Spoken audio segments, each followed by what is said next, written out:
Yo guys, welcome to Bombay Talkies. ఈ రోజు మనం డిస్కస్ చేయబోయే మూవీ విశ్వక్ సేన్ నటించిన లైలా.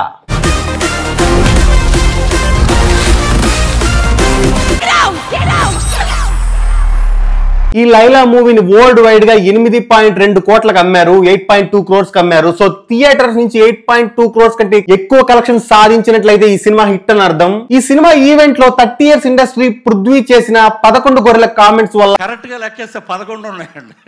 వైసీపీ సపోర్టర్స్ అంతా ఈ సినిమాని ఫ్లాప్ చేయాలి అని బాయ్కాట్ లైలా అని ట్విట్టర్ లో ట్రెండ్ చేశారు. దీనికి ఆపోజిట్ గా టీడీపీ సపోర్టర్స్ అంతా ఈ సినిమాని ఎలాగైనా హిట్ చేయాలని ట్విట్టర్ లో ట్రెండ్ చేశారు. ఒక వర్గం ఫ్లాప్ చేయాలి అనుకున్నంత మాత్రాన, ఒక వర్గం హిట్ చేయాలి అనుకున్నంత మాత్రాన సినిమాలు ఫ్లాప్లు హిట్లు అవ్వవు. కంటెంట్ బాగుంటే ఖచ్చితంగా హిట్ అవుతుంది, కంటెంట్ బాగాలేకపోతే ఏ సినిమా అన్న ఫ్లాపే అవుతుంది. ఏం చెప్పావురా?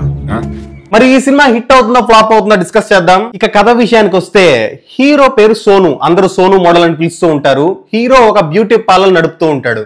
ఆ బ్యూటీ పార్లర్ లో ఒక అందవిహీనమైన అమ్మాయికి మేకప్ వేసి అందంగా తయారు చేస్తాడు. సో ఎప్పటి నుంచో పెళ్లి కోసం వెయిట్ చేస్తున్న విలన్ కి అన్ఫార్చునేట్లీ ఆ అమ్మాయి నచ్చుతుంది. ఆ అమ్మాయిని పెళ్లి చేసుకోవాలనుకుంటాడు. సో ఆ తర్వాత ఏం జరిగింది? హీరో చేసిన మేకప్ వల్ల హీరోకి వచ్చిన కష్టాలు ఏంటి? హీరో ఒక అమ్మాయిలా గెటప్ వేసుకుని తిరగాల్సిన అవసరం ఎందుకు వచ్చింది? ఇలాంటి విషయాలని మనం బిగ్ స్క్రీన్ మీద చూసి తెలుసుకోవాల్సిందే. ఇక విశ్లేషణ విషయానికి వస్తే, అసలు ఈ సినిమాకి ఏ రివ్యూ ఇవ్వాలో అర్థం కావట్లేదు. ఎందుకంటే ఈ సినిమాలో బూతులు తప్ప పెద్దగా కంటెంట్ ఏం లేదు, లోపలేం లేదు.